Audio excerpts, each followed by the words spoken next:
at this time, and Lieutenant Menard was unable to escape.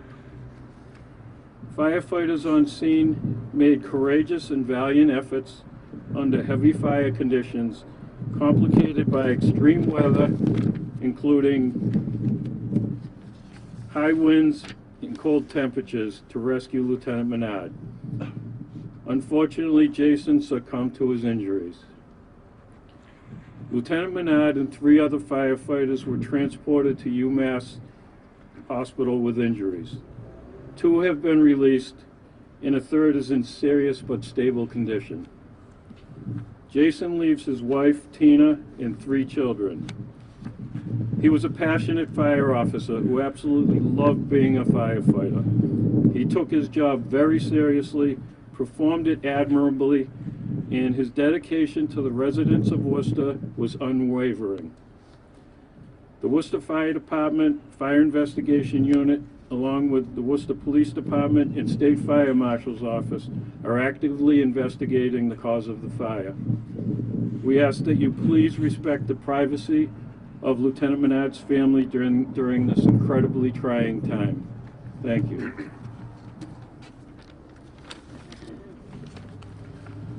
This morning, the Worcester Fire Department in the city of Worcester suffered a devastating loss with the line-of-duty death of Lieutenant Jason Menard at McEwen Road Fire Station in a 4-alarm fire.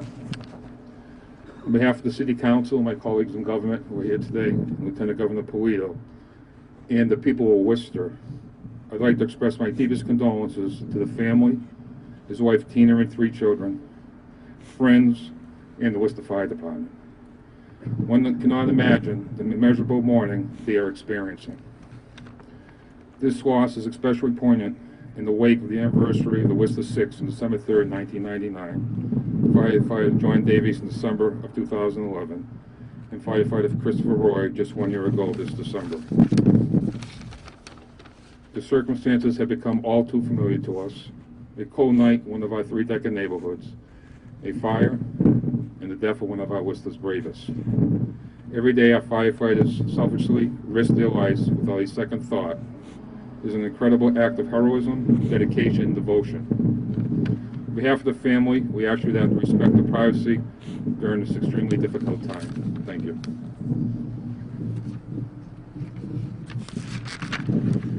Today we stand before you with the heaviest of hearts as we announce the devastating loss of Lieutenant Jason Menard.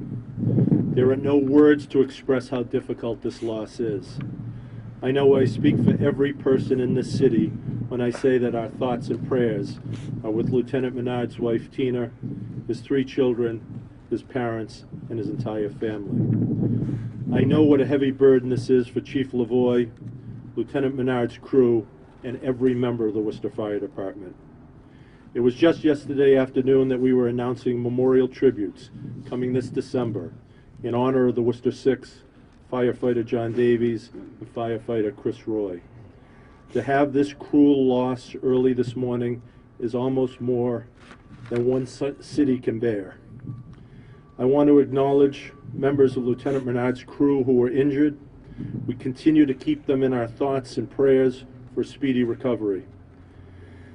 Jason's and his crew's heroic actions speak volumes of the type of dedication and selflessness that have become synonymous with the Worcester Fire Department.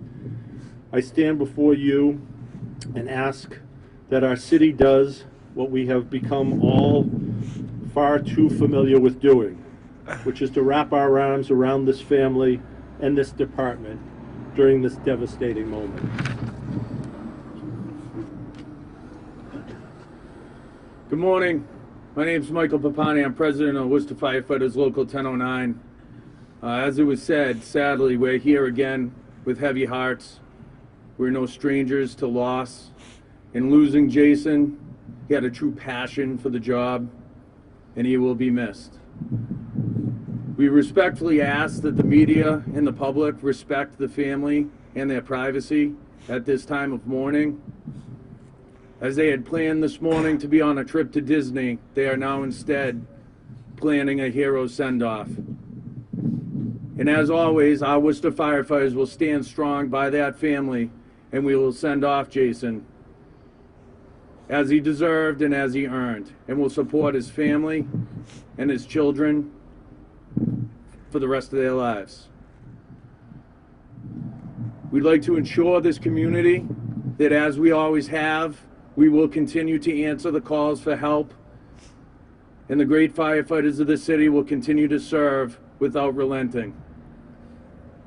We want to thank the state officials, our city family, the union officials who have traveled here to support this family from DC and across this state.